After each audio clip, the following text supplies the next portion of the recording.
अभी अभी की है कि एक डॉक्टर साहब थे, उनके पास धन की कमी नहीं थी। घर, गाड़ी, बंगला, जायदाद, प्रॉपर्टी सब कुछ उनके पास था। धन की उनके पास कमी नहीं थी। डॉक्टर साहब की एक बेटी थी और एक बेटा था। उनकी एक बेटी थी और एक बेटा था। उन्होंने अपनी बेटी और बेटा को खूब पढ़ाया, इतना पढ़ाया, दोनों डॉक्टर बने और दोनों भी विदेश चले गए। बेटी का विवाह कर दिया, बेटी भी अपने पति के साथ विदेश चली गई। दोनों विदेश में रहने लगे। इसलिए भेजा था विदेश में धन कमाने के लिए। डॉक्टर साहब अस्पताल तो गए लेकिन कभी मंदिर नहीं गए, कभी मंदिर नहीं गए। वो खूब उन्होंने धन कमाया। अब धीरे धीरे वो बूढ़े हो गए। बूढ़े होने के बाद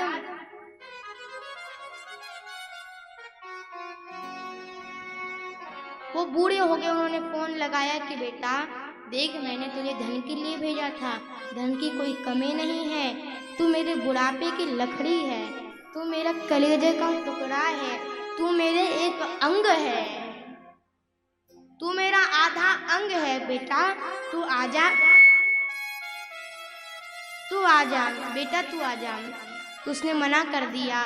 बेटी को फोन लगाया तो बेटी ने भी मना कर दिया। वो उदास से तो रहने लगे। एक दिन की बात है कि उनकी माता का देहांत हो गया। पिता ने फोन लगाया, बेटा देख तेरी माता का देहांत हो गया है, इनका देहांत हो गया है, तू आजा अंतिम संस्कार करने के लिए आ, अंतिम समय अपने माता के दर्शन करने आ। बेटे उस कपूत ने मना कर दिया, कहा मैं आ नहीं सकता, खूब खर्चा होता है आने में, मैं जितने धन भेजता हूँ तुम्हें भेज दूंगा, मैं धन भेज देता हूँ तुम्हें, तुम अंतिम संस्कार कर लो। बेटी को फोन लगाया, बेटी देख तेरी माँ का अंतिम संस्कार हो गया है, देख आजा। तो बेटी ने भी मना कर दिया। उस पति ने कि अपनी पत्नी का अंतिम संस्कार किया और वृद्धाश्रम में रहने लगे। बूढ़े थे, कोई काम नहीं कर पाते थे। देखिए जायदाद, घर, गाड़ी, बंगला क्या काम आया, अंतिम वृद्धाश्रम में तो रहना पड़ रहा है। यदि संस्कार अच्छे नहीं डाले, सभी के साथ ऐसा होने वाला है कि वृद्धाश्रम में ही रहेंगे। क्या क्या नहीं था डॉक्टर साहब के पास, घर था, गाड़ी थी, बंगला था, जायदाद थी, प्रॉपर्टी थी, फिर भी उन्हें कहाँ रहना पड़ा, कहाँ रहना पड़ा, वृद्धाश्रम में रहना पड़ा। क्या उन धन का फायदा जो उन्होंने अच्छे संस्कार नहीं डाले। 3 वर्ष उन्होंने जैसे तैसे गुजारे वृद्धाश्रम में और उनका भी देहांत हो गया। उनका देहांत होने के बाद गांव वालों ने फोन किया कि देख भाई, तेरे पिताजी का अंतिम संस्कार, तेरे पिताजी प्राणहीन देहांत हो गया है, बेटा आजा अपने पिताजी का अंतिम संस्कार करने के लिए, दर्शन करने के लिए आजा। तो उसने फिर से मना कर दिया। बेटे ने कहा मैं तुझे धन दे देता हूँ, तुम अंतिम संस्कार कर लो। वृद्धाश्रम वाले कहते तुम्हारा धन तुम ही लो, हमें नहीं चाहिए तुम्हारे जैसे कपूतों का धन। ऐसे कपूतों का मुख देखने से ही पाप लगता है। बेटी ने भी मना कर दी। गांव वालों ने और वृद्धाश्रम वालों ने उनका अंतिम संस्कार किया। ऐसे कपूतों का क्या फायदा, जो अपनी माता के सेवा ना कर सके। 4 बेटों को झोपड़ी में रहने वाली माँ सेवा करती है, उनकी 4 बेटे को संभालते, और वही 4 बेटे एक माँ को नहीं संभाल सकते। क्या फायदा ऐसे पुत्रों का, इससे अच्छा तो पुत्र हो ही ना। ये हमारे मन की कहानी नहीं है, ये वाशिम की ही, ये हमारी कहानी नहीं है, ये वाशिम की ही। देखिए ये वाशिम का पेपर आपने देखा होगा, ये वाशिम के डॉक्टर साहब की कथा है। सत्य है। कुछ दिनों पहले की ये वाशिम की कथा है, देख लीजिए।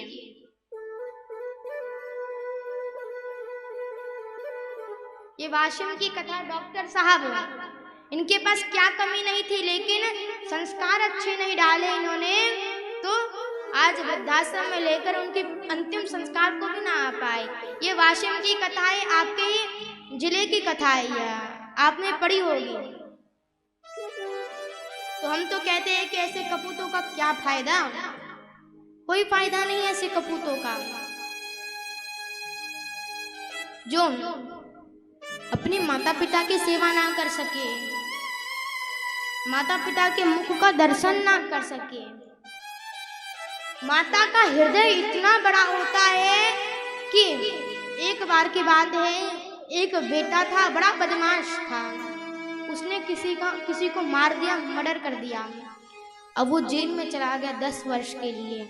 माँ का हृदय कितना बड़ा होता है सुनिएगा। 10 वर्ष के लिए वो जेल में चला गया। अब उसे पश्चाताप हुआ, पछताने लगा। उसने चिट्ठी भेजी, पिताजी मेरे से गलती तो हो गई है, आप मुझसे नाराज भी है, लेकिन क्या मैं आपके घर में मेरे लिए जगह है? आपके घर में मेरे लिए जगह है क्या? तो कोई चिट्ठी तो भेज दी, लेकिन वापस से कोई चिट्ठी नहीं आई। उसने कई बार भेजी, 10-15 बार भेजी, आपकी चिट्ठी का जवाब नहीं आ रहा है। क्या आप मुझसे नाराज हैं? क्या आपके घर में मेरे लिए जगह है?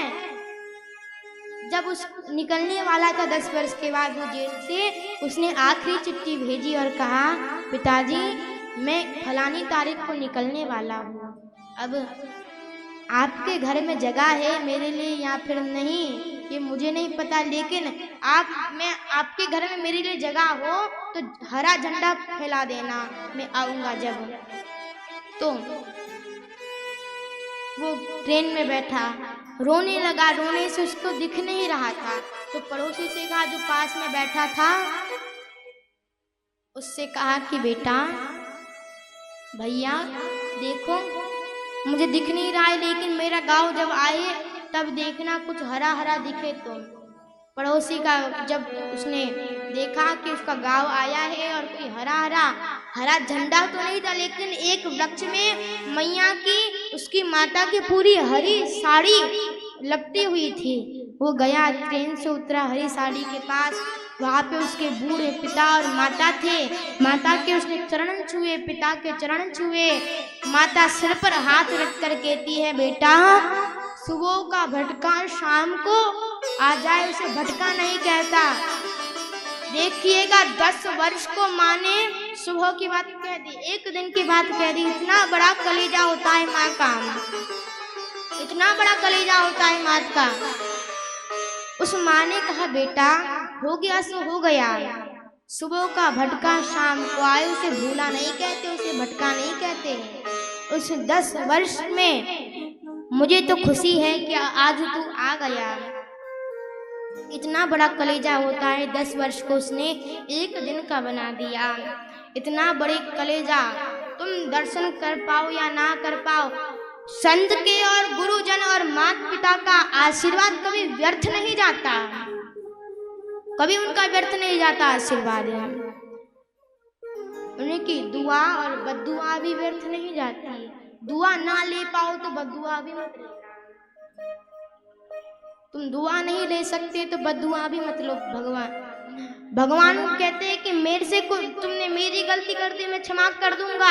माता पिता की तुमने सेवा नहीं करी, मैं तुम्हें कभी क्षमा नहीं करूंगा। भगवान भागवत में कहते हैं, मैं पापी हूँ जो यशोदा मात जैसी मैया को छोड़कर मैं मथुरा आया, मैं द्वारिका चला गया, ये मैं बड़ा पापी हूँ। भगवान अपने आप को पापी कहते हैं।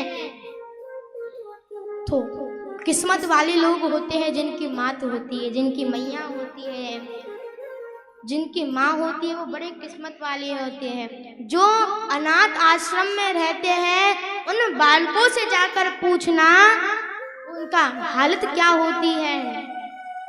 वो माँ खुद नहीं खाएगी लेकिन बेटे को 4 रोटी जरूर खिलाएगी। वो खुद नहीं खाती लेकिन बेटे को 4 रोटी जरूर खिलाती है। वो समान चारों बेटे को स्थान देती है, पद देती है। उस माँ, वो माँ क्यों तुम्हें पढ़ाती है कि वो मेरे अंतिम समय, मेरे अंत में, बुढ़ापे में मेरी सेवा करेगा। धन्य है वो माँ जिनके बेटे उनकी सेवा करते हैं।